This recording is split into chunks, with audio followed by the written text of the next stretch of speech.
information est sur un événement important qui vient de se dérouler sur le continent africain et l'Algérie a décidé de s'auto-exclure de cet événement pour des raisons totalement bêtes. L'événement c'est quoi, Jma? Il y a eu récemment à Marrakech au Maroc le sommet d'affaires USA-Afrique qui s'est déroulé du 19 au 22 juillet. Ce sommet donc a regroupé avec plusieurs représentants de plusieurs pays africains et de plusieurs investisseurs américains pour parler des potentialités des possibilités d'investissement des sociétés américaines sur le continent africain. L'Afrique est devenue une priorité importante pour les États-Unis d'Amérique. Madame Kamala Harris d'ailleurs elle a annoncé l'organisation prochaine d'un grand sommet États-Unis-Afrique pour le 13 à 15 décembre prochain à Washington, dans le but de discuter des défis allant de la sécurité alimentaire au changement climatique. Bon, dans le sommet d'affaires USA-Afrique qui s'est tenu à Marrakech, l'Algérie a décidé de ne pas y aller, elle n'a pas participé. Voilà, parce qu'on ne s'entend pas avec le Maroc, on a un problème avec le Maroc, et puisque nous avons un problème avec le Maroc, donc on n'y va pas. Voilà, sauf que c'est un sommet d'affaires. Il y a eu beaucoup d'investisseurs. Les États-Unis d'Amérique, c'est parmi les plus gros bailleurs mondiaux, pour ne pas dire le premier bailleur mondial. On aura les chiffres plus tard, on va faire des émissions beaucoup plus chiffrées et beaucoup plus précises. Là, je voudrais juste donner un petit coup d'œil sur un ratage monumental des autorités algériennes. Toi, tu t'entends pas avec le Maroc, bien ou bien le Maroc. Tu as un problème avec les Marocains, c'est entre toi et les Marocains. C'est entre vous et les Marocains où je te les investissements, où je te les États-Unis d'Amérique dans l'Ouest. Ça s'appelle le sommet d'affaires États-Unis-Afrique. Ça ne s'appelle pas le sommet d'affaires États-Unis-Maroc. Ça s'appelle le sommet d'affaires États-Unis-Afrique. Dans l'Afrique, les Américains ont choisi de le mettre à Marrakech. Donc tu dis que tu es en guerre contre le Maroc, tu t'entends pas avec le Maroc. Et tu ne veux pas t'associer à toutes les rencontres qui s'organisent au Maroc. Le proverbe algérois, va convaincre les États-Unis d'Amérique d'organiser un autre sommet concernant l'investissement en Afrique à Alger. Rapproche-toi des États-Unis d'Amérique. Essaye de les convaincre de miser sur l'Algérie. Il y a effectivement beaucoup d'événements internationaux qui sont organisés à Marrakech, parce qu'à Marrakech, il y a des infrastructures touristiques, il y a un environnement agréable, adapté, il y a des salles de conférence, il y a tout un écosystème qui favorise l'organisation et qui permet aux organisateurs des événements internationaux de s'installer et de travailler le plus agréablement possible. C'est clair que Territ, Timimoun, Janet, Alger, Oran, Tlemcen n'ont rien à envier à Marrakech. Nous avons les atouts naturels nécessaires. Nous n'avons pas l'environnement et l'écosystème. Nous avons les infrastructures, les grands hôtels, le savoir-faire, le sens de l'accueil, le marketing. Nous ne travaillons pas sur la promotion de l'image de notre pays. Mais c'est pas parce qu'un événement est organisé à Marrakech que l'Algérie doit le boycotter. Comment on va ramener les investisseurs dans notre pays alors? Comment on va ramener les investisseurs? Ou la classe, parce que le prix du baril de pétrole, là, ça ne suffira pas. Sans investissement direct étranger, aucun pays ne s'est développé. La Chine, elle est devenue aujourd'hui deuxième puissance économique et elle est en train de concurrencer les États-Unis d'Amérique parce que durant les années 80, ils ont fait une politique d'ouverture économique, ils ont commencé à encourager les investisseurs étrangers à venir à partir de la fin des années 80, début des années 90. Et c'est comme ça, avec le savoir-faire, le transfert de savoir-faire, l'expérience acquise auprès des investisseurs étrangers que la Chine est devenue ce qu'elle est aujourd'hui depuis le début des années, depuis la deuxième moitié des années 2000, à savoir une grande puissance économique. La Corée du Sud, la même chose. Samsung, Daewoo, LG, tous les grands groupes sud-coréens ont pu être créés grâce à la politique libérale économique de la Corée du Sud qui a encouragé les investissements étrangers et qui a collaboré avec les grands groupes occidentaux, notamment américains, pour que la Corée du Sud se modernise de façon rapide et extrêmement ambitieuse depuis les années 80.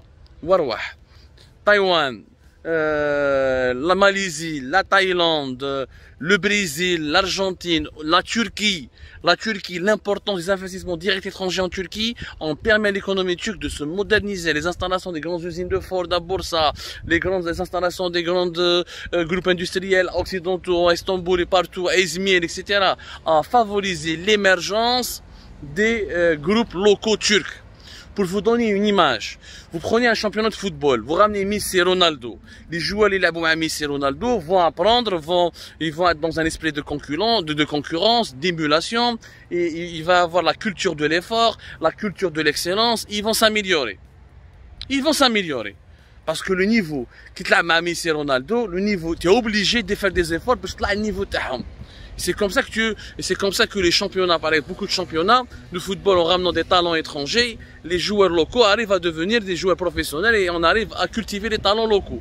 Grâce à un esprit d'émulation, grâce à un esprit sur un exemple à suivre. Dès que tu veux le meilleur, quand tu travailles avec le meilleur, tu deviens le meilleur. Tu deviens brel. C'est pour le terme. Quand tu travailles avec des médiocres, tu deviens médiocre.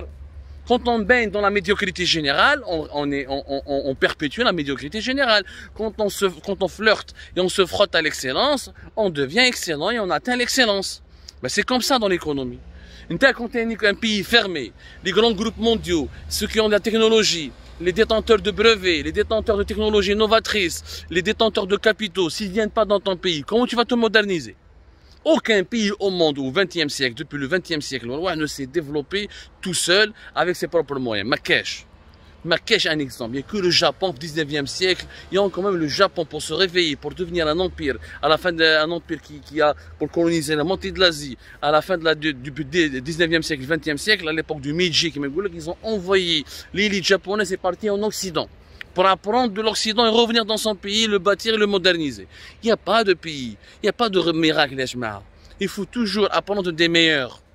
Il faut toujours aller vers les pays les plus développés, les pays les plus civilisés, acquérir leur expérience, leur savoir et l'adapter aux besoins de ton pays. Ça ne veut pas dire abandonner ta souveraineté, ça ne veut pas dire abdiquer dans des dossiers qui engagent les intérêts suprêmes de ton pays ou de notre État. Ça ne veut pas dire que même entre guillemets baisser le pantalon, pour reprendre l'expression algérienne. Ça ne veut rien dire. Non, ça veut dire être pragmatique.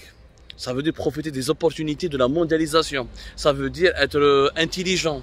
Tirer profit de tes relations stratégiques avec les grandes puissances. C'est comme ça qu'on développe son pays. Parce qu'il y a une conférence, le Maroc, Marroch. Donc je laisse les Marocains profiter. On va compte tous les investissements directs étrangers quand ils vont s'installer au Maroc. Ils vont pas aller en Algérie. Les Algériens, Hagra, lobbying marocain contre l'Algérie, alliance Israël avec le Maroc. Le terrain vierge et tu laisses les Marocains tout prendre. Il y a un gâteau américain, tu laisses ta part pour les Marocains et les autres. Ne viens pas te plaindre après. C'est une attitude avec la politique de la chaise vide est une politique idiote. C'est l'Algérie qui devrait organiser des sommets Afrique et États-Unis. Nos relations avec les États-Unis sont historiques. Depuis l'indépendance des États-Unis en 1783 jusqu'à la crise, jusqu'à le président Kennedy, jusqu'à l'indépendance de l'Algérie, nous avons des relations historiques excellentes avec les États-Unis d'Amérique. Nous n'avons pas à être dans le camp de la Chine ni dans le camp des États-Unis. Nous devons être dans le camp des intérêts de l'Algérie. C'est-à-dire que celui qui est prêt à nous aider à développer notre pays, à le sécuriser, à celui qui peut, on établit des relations de gagnant-gagnant. Maintenant, il n'y a pas de sentiment dans les relations entre les États, il n'y a que des intérêts. Si il est de mon intérêt d'aller à Marrakech pour rencontrer les investisseurs américains, j'y vais. S'il n'est pas de mon intérêt, j'y vais pas. Mais s'il est de mon intérêt, j'y vais. L'intérêt de l'Algérie avant tout.